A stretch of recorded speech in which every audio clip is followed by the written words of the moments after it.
इसमें हम लोग करते क्या है कि आर्थिक चीज़ें जितनी भी होती हैं, जितनी वस्तुएं होती हैं, उससे संबंधित जितने क्रियाकलाप होते हैं उनको शामिल करते हैं। लेकिन जब जब उनका हम अध्ययन करते हैं, उनके बारे में पढ़ते हैं, तो जाहिर सी बात है कि जिस चीज़ को हम पढ़ेंगे, किसी न किसी विज्ञान में पढ़ेंगे, किसी न किसी शास्त्र में पढ़ेंगे। जैसे हम लोग इतिहास पढ़ते हैं, इतिहास के बारे में जो पढ़ा जाता है उसको इतिहास में शामिल किया जाता है। राजनीति के बारे में हम लोग जो पढ़ते हैं उसको राजनीति शास्त्र में डाला जाता है। समाज का हम जिस विज्ञान में अध्ययन करते हैं उसको समाजशास्त्र कहा जाता है। उसी तरीके से इकोनॉमी का हम जिसमें अध्ययन करते हैं उसको क्या कहा जाता है? इकोनॉमिक्स, या उसी को हम लोग कहते हैं अर्थशास्त्र। अब ये आता है कि अर्थशास्त्र का जनक किसको कहते हैं?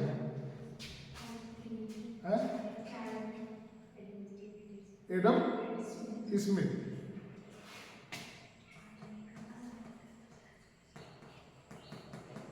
अर्थशास्त्र का जनक एडम स्मिथ। ये सवाल जरूर रहेगा, तुम लोग को सही हो जाएगा क्योंकि सबने बता दिया एक लाइन में। अब एक तो ये हो गए, एक माल्थस का नाम आता है। इन दो लोगों का नाम समाजशास्त्र में बहुत पुरजोर से चलता है, क्योंकि ये तो एडम स्मिथ हो गए, इनको अर्थशास्त्र का जनक कहा जाता है। और जैसे हमने आपको कई बार बताया है, एक जनक होता है, एक वास्तविक जनक होता है। वास्तविक जनक वो होता है कि जो किसी भी चीज़ को आगे बढ़ाए, उसका विकास करे। जैसे मान लीजिए कि एडम स्मिथ ने अर्थशास्त्र को जन्म दे दिया, कह दिया कि यह अर्थशास्त्र विज्ञान है जिसके अंतर्गत आर्थिक वस्तुओं, लेन देन, क्रय विक्रय, उधार बाड़ी जो भी चीज़ें चलेंगी उसका अध्ययन इसमें किया जाएगा। इन्होंने इसका जन्म देके इनका काम खत्म हो गया। अब उस विज्ञान में को आगे बढ़ाने में इनकी बड़ी अहम भूमिका किसकी है? माल्थस की। तो माल्थस को कभी कभी अर्थशास्त्र का दूसरा पिता भी कहा जाता है। जैसे एक समाजशास्त्र में आता है कि समाजशास्त्र का जनक किसको कहते हैं? उसका नाम है ऑगस्ट काम्टे। ऑगस्ट काम्टे ये क्या किए? 1838 में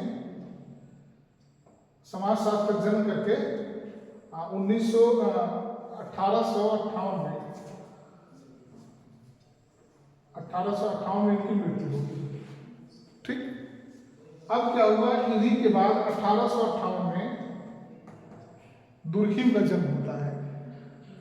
अब जब दुर्खिम क्या किया कि समाजशास्त्र को आगे बढ़ाने में अपना अहम रोल अदा किया, अहम भूमिका निभाई, इसलिए दुर्खिम को समाजशास्त्र का दूसरा पिता कहा जाता है। तो मेरा जो बताने का मतलब है कि अर्थशास्त्र का जनक एडम स्मिथ को माना जाता है, लेकिन अगर वास्तविक पिता कहा जाए, दूसरा पिता कहा जाए, तो माल्थस को माना जाता है, क्योंकि अर्थशास्त्र में माल्थस दिए हुए सिद्धांत आज भी प्रासंगिक हैं और वो सिद्धांत अर्थशास्त्र के आधारभूत चीज़ों में आते हैं, मतलब बेसिक चीज़ों में आते हैं। मतलब कि अगर कहा जाए कि अगर इनके सिद्धांत को हटा दिया जाए तो अर्थशास्त्र को विज्ञान करना कठिन हो जाएगा, या एक चीज़ कह लीजिए कि अर्थशास्त्र का महत्व जो है कम हो जाएगा। इसलिए इनका योगदान अर्थशास्त्र में ज़्यादा है, इसलिए इनको अर्थशास्त्र का दूसरा पिता भी कहा जाता है। हम लोग थोड़ा सा इसका परिचय लिखते हैं। अर्थशास्त्र का परिचय लिखिए।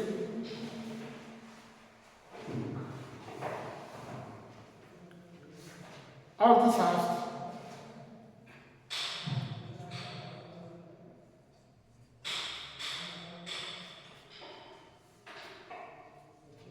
अंग्रेजी शब्द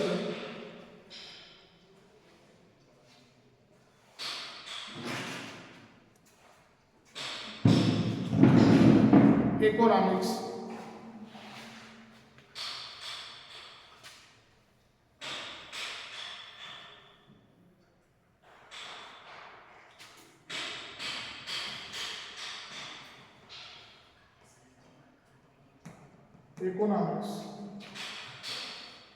का हिंदी रूपांतरण है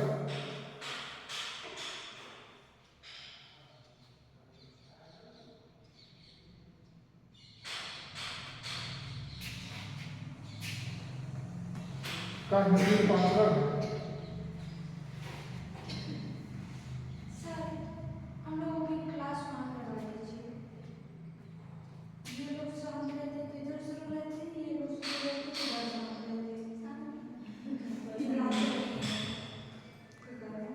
इसका प्रोसेस चल रहा है, बात हुई है, लेकिन इसको ले जाने में थोड़ा सा व्यवस्था बनाना पड़ेगा।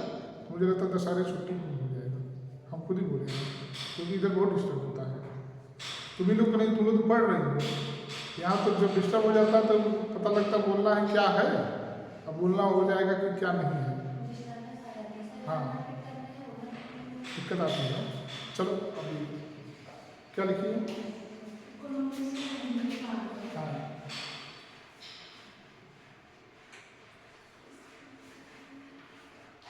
इस विज्ञान में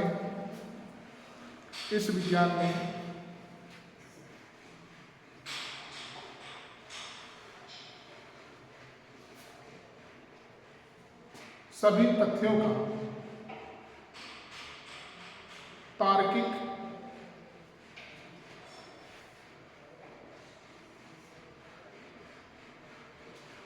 विश्लेषण किया जाता है। तार्किक विश्लेषण किया जाता है।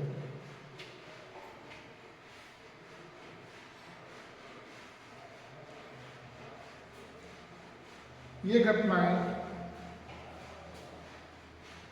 धन प्राप्त करने,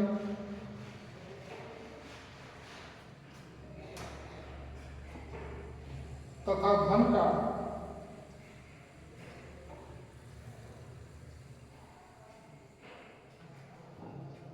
प्रयोग करने वाली, धन प्राप्त करने तथा धन का प्रयोग करने वाली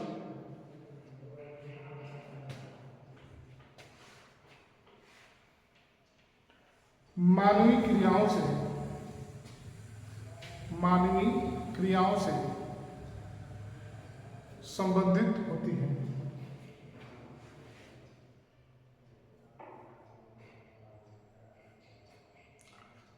अर्थशास्त्र की मूल उत्पत्ति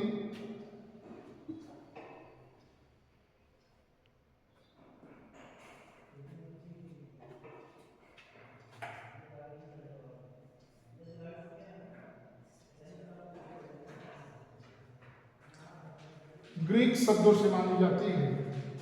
ग्रीक शब्दों से मानी जाती है,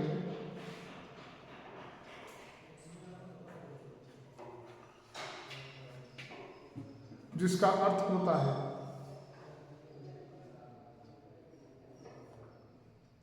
घर की व्यवस्था करना। घर की व्यवस्था करना।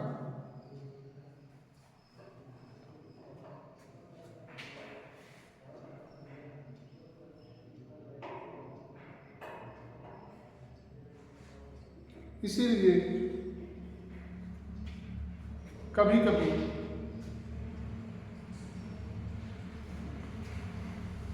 अर्थशास्त्र को गृह व्यवस्था का विज्ञान भी कहा जाता है।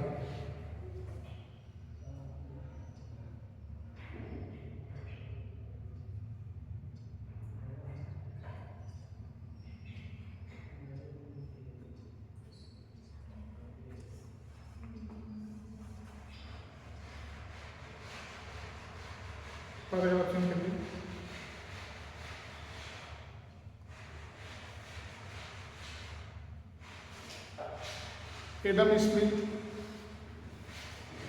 एडम स्मिथ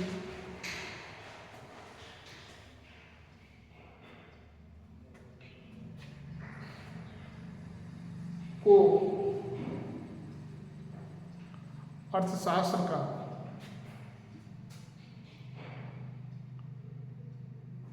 जनक एवं पिता कहा जाता है।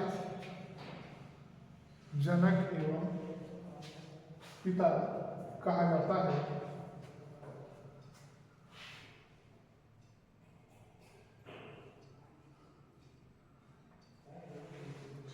इन्होंने अपनी पुस्तक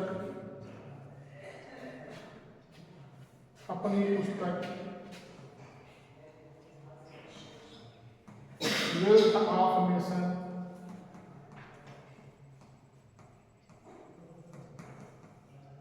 वेल्थ ऑफ नेशन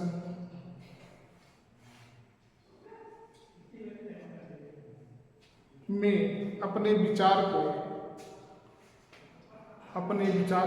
प्रकाशित करवाया।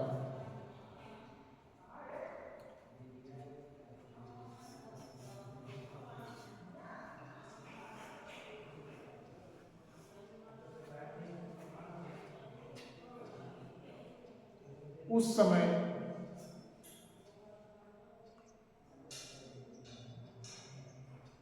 इनके विचार का प्रभाव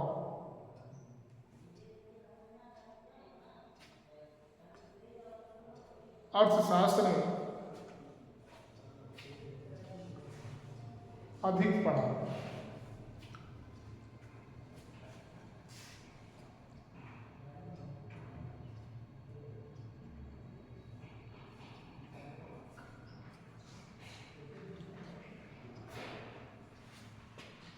जिस समय यह पुस्तक प्रकाशित हुई,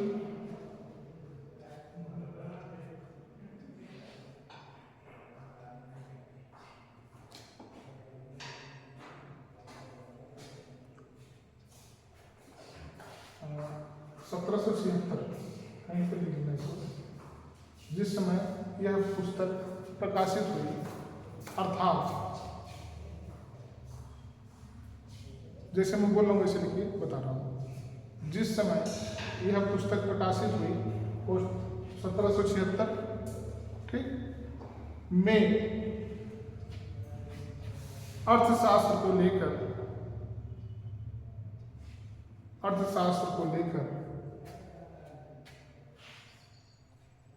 बड़ी भ्रांतियां थी।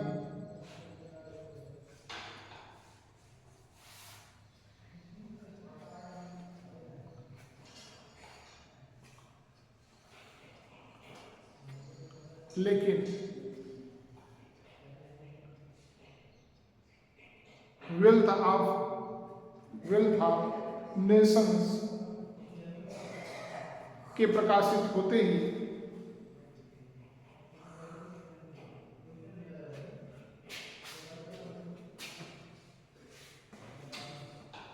इसे अर्थशास्त्र का प्रथम पुस्तक होने का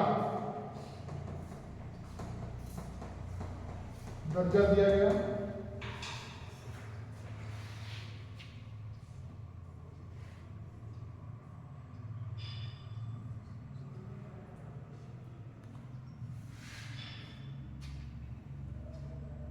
और सारी भ्रांतियां भी समाप्त हो गई।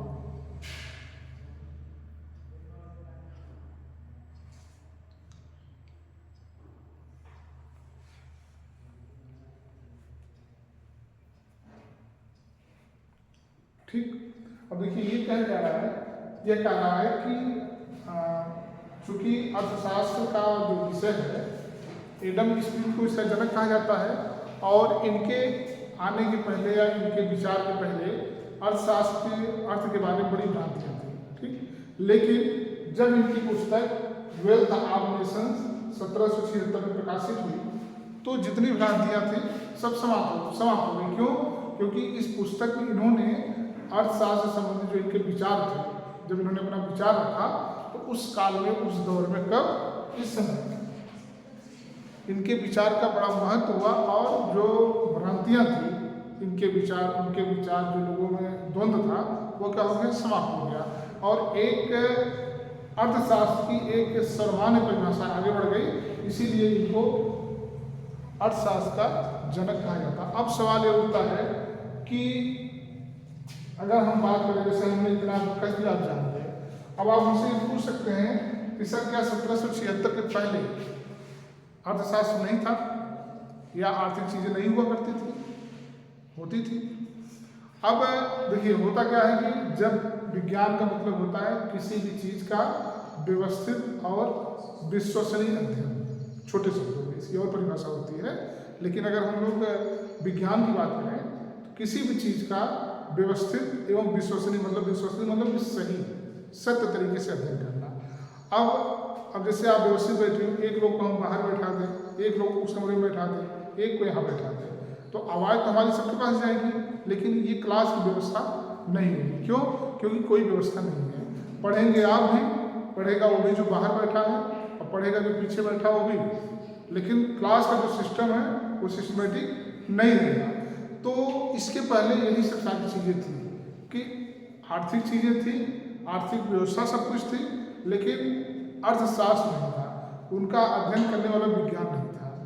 ये जब आए, इन्होंने जब अपने विचार को रखा, तो इनके विचार को जब माना गया तो वेल्थ ऑर्गेनाइजेशन में इन्होंने अपना विचार रखा, और तब से एक अर्थशास्त्र विषय हमारे यहाँ, हमारे सब मतलब समाज में कह लीजिए, अपने लोगों के बीच कह लीजिए कि अर्थशास्त्र का विषय सामने आया। और यह पहले देखिए होता क्या है कि पहले कोई भी विषय अकेला नहीं होता है, इसका अध्ययन किसी के साथ पढ़ाया जाता है। जैसे हम लोग सामाजिक अध्ययन पढ़ रहे हैं, यह 4 विषय मिला के एक हम लोग पढ़ रहे हैं सामाजिक विषय में। अभी देखिए क्या है, अभी आप जिसे माना जा रहा है कि हम लोग छोटे बच्चों को पढ़ाने की ट्रेनिंग दे रहे हैं। आप भले आप BA BSc करने के बाद BDC कर रही हैं, लेकिन आपको जो ट्रेनिंग दी जा रही है वो छोटे बच्चों के लिए दी जा रही है। तो छोटे बच्चों को अगर हम पूरा इतिहास पढ़ाएं, पूरा भूगोल पढ़ाएं, पूरा राजनीति विज्ञान या संविधान पढ़ाएं, तो बच्चे पढ़ पाएंगे? नहीं पढ़ पाएंगे। इसलिए थोड़ा मिला करके एक विषय बना दिया गया। क्या बना दिया गया? सामाजिक विज्ञान। इस सामाजिक विज्ञान में 4 विषय शामिल किए गए हैं। उसी तरीके से जब किसी विज्ञान का उद्भव होता है, उत्पत्ति होती है, या जब वो प्रकाश में आता है, तो सबसे पहले उसको किसी न किसी विभाग के साथ एडजस्ट कर दिया जाता है, किसी न किसी विषय के साथ उसको मिला दिया जाता है कि पूरा ये पढ़े, थोड़ा सा इसको भी पढ़े। तो धीरे धीरे जब लोग उससे परिचित हो जाते हैं, जब वो बड़ा विषय बन जाता है, तो उसको हम लोग क्या करते हैं? अलग कर देते हैं। यही होता है ना। जैसे अभी BA के विषय में अगर हम लोग देखें तो Hindi, Sanskrit, sociology, history, polity, ये सब क्या है? स्वतंत्र विषय हैं। लेकिन फिलॉसफी, एजुकेशन, गीत संगीत, ये बहुत नाम मात्र लोग लेते हैं। तो कभी कभी होता क्या है कि जब इनकी शुरुआत की जाती है तो इनका विभाग अलग से नहीं बनाया जाता, किसी न किसी विभाग के साथ इनको मर्ज कर दिया जाता है। तो अर्थशास्त्र जब शुरू में आया तो ये भी सामाजिक विज्ञान के साथ इसको मर्ज किया गया। धीरे धीरे कभी इतिहास के साथ इसको पढ़ाया जाने लगा, कभी राजनीति के साथ पढ़ाया जाने लगा, और कभी भूगोल के साथ पढ़ाया जाने लगा। जब इसमें और सिद्धांत आ गए, और विचारधाराएं आ गई, और चीज़ें शामिल हो गई, तब यह एक स्वतंत्र और अलग विषय बन गया। आगे लिखिए।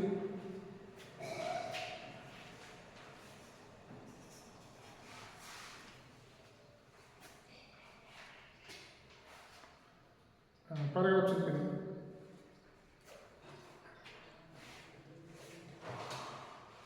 आर्थिक विश्लेषणों से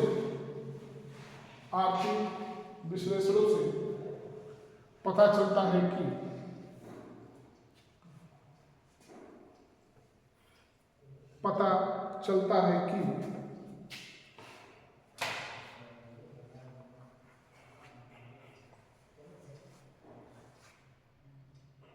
अर्थशास्त्र व समाज का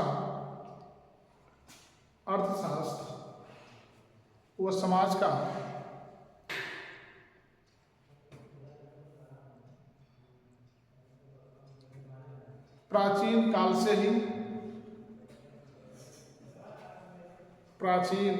ही घनिष्ठ संबंध रहा है।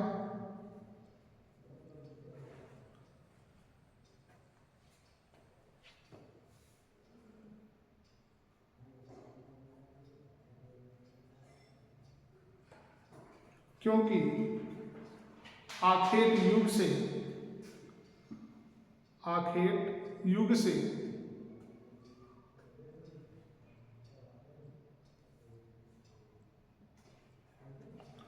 मानव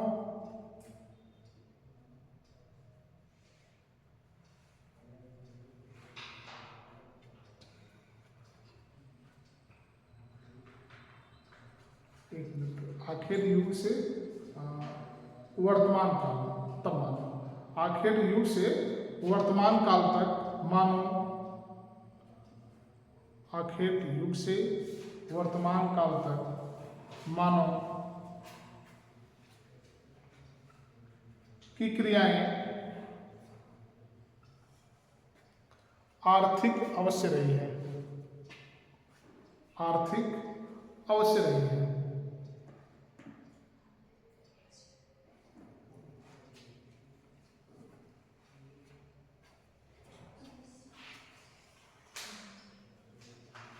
प्राचीन काल की अवश्य, औषधि क्यों लिखो पागल, दीदी को बता दो। ठीक है, हो गया, कोई बात नहीं, लिखो। कब होता है, देखो कभी कभी हमने आपको बताया है कि स्वाति ऑब्जेक्टिव सवाल सॉल्व करने के 2 तरीके होते हैं। एक ये देखो कि आपको क्या आ रहा है, मतलब इसमें क्या हो सकता है। जब ये ना देख पाओ तो उसमें देखो क्या नहीं हो सकता है। तो जब ऐसे जगह मामला फंसे तो यहाँ ये देखना चाहिए कि हाँ औषधि का क्या मतलब है। देखो मतलब ऐसा मैं नहीं कह रहा हूँ, ये आपको जानकारी दे रहा हूँ। कभी कभी ऐसे जब शब्द आते हैं यहाँ क्या हो सकता है, तो अगर आपके दिमाग में औषधि, तो सोचिए अभी औषधि तो यहाँ हो ही नहीं सकता। तो ये ऑब्जेक्टिव सवाल सॉल्व करने के तरीके हैं कि पहले आप देखो इसमें क्या होगा, पहला, दूसरा, तीसरा, नहीं समझ आ रहा, अब ये देखो क्या नहीं होगा, उसको निकालो बाहर। तो ये भी तरीका आता है। तो हो गया, क्या लिखिए, हाँ आगे लिखिए। प्राचीन काल की मानव क्रियाएं, प्राचीन काल की मानव क्रियाएं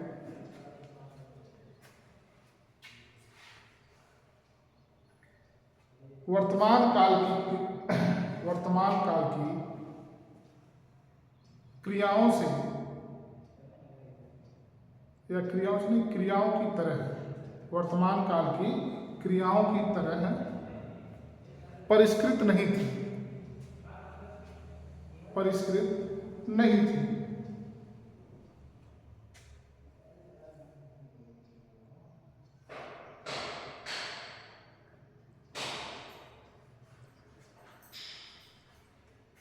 उस समय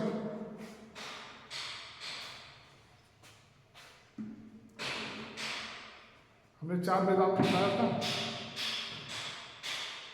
4 वेद बताए थे। किस वेद में आर्थिक क्रियाओं का शामिल किया गया था? अथर्ववेद, है ना। ऋग्वेद में यज्ञ मंत्रोच्चारण, सामवेद में संगीत, और यजुर्वेद क्या था, यज्ञ करना, और अथर्ववेद में आर्थिक क्रिया। लेकिन क्या है संकेत में? अथर्ववेद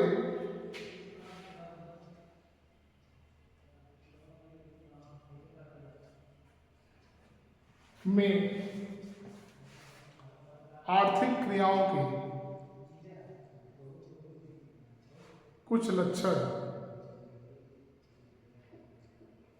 मिलते थे।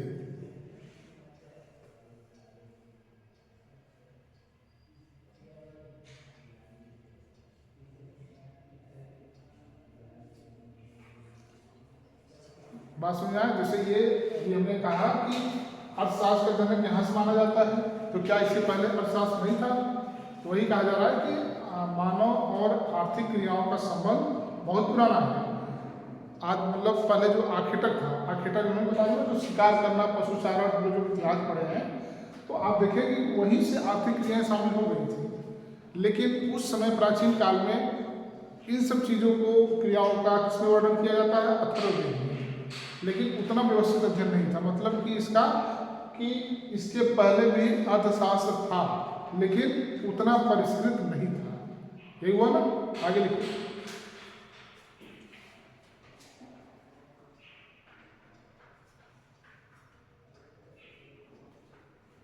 रोम में, पैराग्राफ करिए, रोम या ऐसे लिखिए, रोम या यूनानी समाज में, रोम या यूनानी समाज में राजनीतिक व्यवस्था के साथ, राजनीतिक व्यवस्था के साथ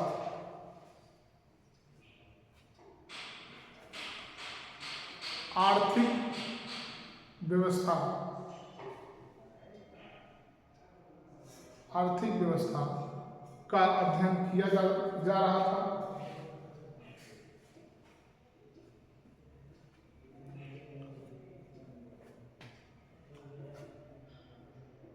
जबकि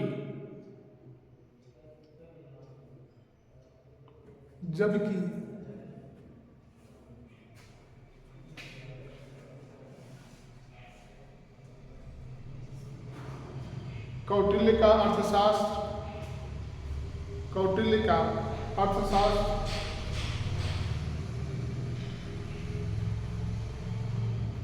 और प्लेटो व अरस्तु के आर्थिक विचार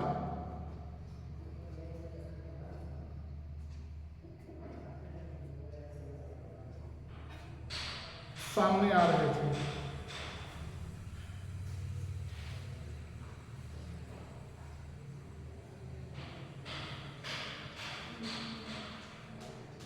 इन सब के होते मतलब इन सब से विकसित होते होते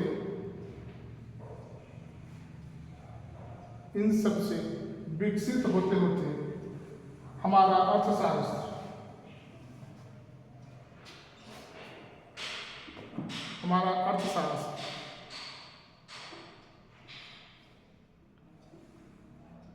एडम स्मिथ तक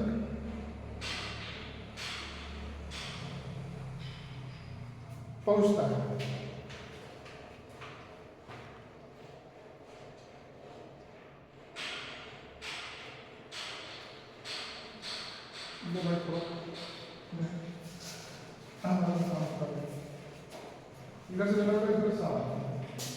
अभी तुम लोग अपना चैनल हमें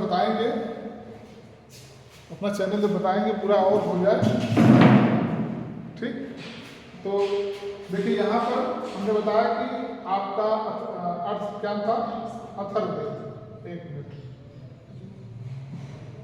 अथर्ववेद से आकर के हमारा जो अर्थशास्त्र प्लेटो और अरस्तु तक होते एडम स्मिथ तक आता है। इसका मतलब कि अर्थशास्त्र का जो अध्ययन था वह मानव जब से जन्म लिया है, जब से मानव और समाज की उत्पत्ति हुई है, इनका जो संबंध रहा है हमेशा रहा है। बस अंतर क्या है, आज के वर्तमान काल और आखेटक युग मतलब प्राचीन काल में अंतर इतना था कि उस समय की आर्थिक क्रियाएं परिष्कृत नहीं थी और आज की आर्थिक क्रियाएं क्या होगी, परिष्कृत मतलब क्या होता है, साफ सुथरा, बिल्कुल स्पष्ट होना। जैसे उसमें क्या था, घाट पे ज़्यादा था, राजनीति में भी इतिहास, ठीक, इतिहास में भी अर्थशास्त्र तो अलग अलग नहीं था। लेकिन इसमें क्या हो गया है कि सब स्पष्ट हो गया है, परिष्कृत हो गया है, शुद्ध हो गया है। तो एडम स्मिथ की जो पुस्तक थी, इसमें आपको याद रखना है एडम स्मिथ का अर्थशास्त्र का जनक, इनकी पुस्तक का नाम इन्फॉर्मेशन कब 76 में, ये प्रथम पुस्तक है, ठीक। इस तरीके से इसमें ये पूछता है, पुस्तक का नाम जरूर पूछता है, इसको आप याद रखें। बाकी विपिन आ रहे हैं, पढ़ाते हैं आपको।